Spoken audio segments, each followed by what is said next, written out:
அதிசயங்கள் செய்கிறவர் நம் அருகில் இருக்கிறார்.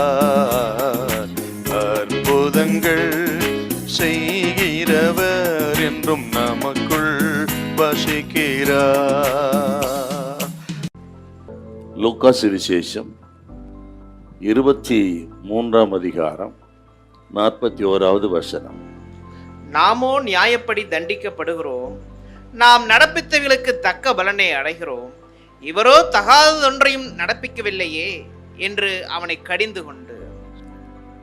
ஆண்டவர் இயேசு சிலுவையில் அறையப்பட்டிருக்கிறார். அவருக்கு 2 பக்கத்திலும் 2 கல்லர்கள் சிலுவையில் அறைந்தார்.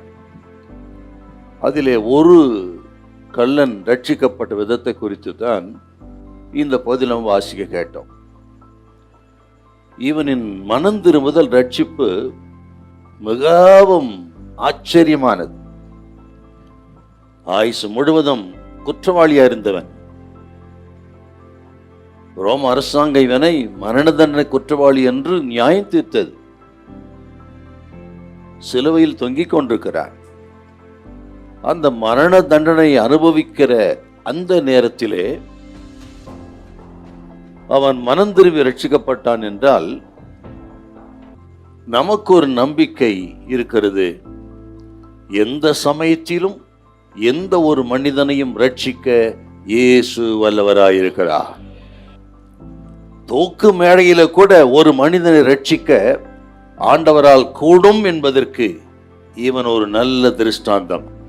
தனது மரணத்தின் இறுதி நேரத்தில் ஆண்டவர் இயேசுவனை ரட்சித்தார் என்று சொன்னால், எந்த மனுஷனையும் நரகத்தின் பிடியிலிருந்து அந்த கடைசி நேரத்திலிருந்து இழுத்து கொள்ள இயேசுவுக்கு வல்லமை உண்டு.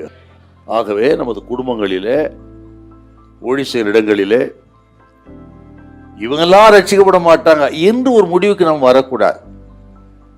இன்றைக்கு இருக்கிற அவர்கள் சூழ்நிலை கண்டு யாரோ எவரோ யாரா இருக்கட்டுங்க,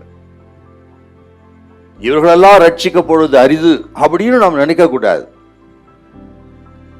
இவர்கள் ரட்சிக்கப்படுவது கஷ்டம் அப்படின்னு ஒரு முடிவுக்கு வரக்கூடாது. ஆகவே தான் ஆண்டவர் இன்றும் அழைக்கிறார். எந்த நேரத்தில் எந்த மனுஷனை பிரகாசம் அடைய செய்யக்கூடிய வல்லமை எனக்கு உண்டு.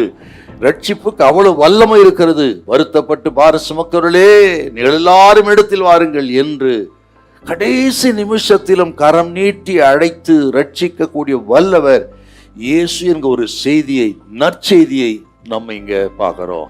ஆகவே நேகருக்காக ஜெபித்துக் கொண்டிருக்கலாம். நீங்க பல வருஷங்களாக ரட்சிப்பின் அனுபவம் பெறாம கொண்டு இருக்கலாம். சொந்த போகாதீங்க, ஜெபத்தை நிறுத்தாதீங்க, ஜெபிங்கள். எந்த நேரத்தில் ஒரு மனுஷன் ரட்சிக்க கர்த்தர் வல்லவராய் இருக்கிறார். ஹல்லேலூயா, ஹல்லேலூயா.